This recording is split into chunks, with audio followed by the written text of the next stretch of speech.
Hatay Akademi Hastanesi'nin civarı. Lütfen buraya yardım gönderin. Kimse gelmiyor. Lütfen buraya yardım gönderin. Kimse gelmiyor lütfen. Lütfen insanlar var içeride, ne olur yardım gönderin. Burası Antakya Merkez. Devlet Su İşleri'nin karşısındaki Cem Apartmanı'nın enkazının oradayım. Burada teyze kızım, çocukları ve eşi enkazın altında kaldılar. Bütün şehir merkezi enkazın altında. Ve tüm şehri terk etmişler. Yeterli AFAD üyesi olmadığı için şehri kaderine, enkazdaki kişileri de kaderine terk etmişler. 6 Şubat saat 18:23 ve hiçbir yardım ekibi burada henüz bulunmamakta. Başka bir enkazın başındayız ve hiç kimse yoktur. Hemen onun karşısında başka bir enkaz ve insanlar sokaklarda.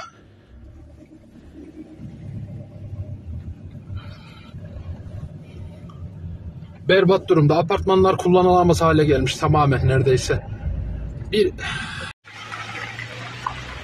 Şu an itibariyle ne arama kurtarma var, ne de bir çalışma var. Arka sokakların halini düşünemiyorum.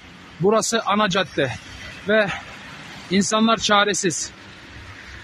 Acil yardım bekliyoruz. Acil yardım bekliyoruz.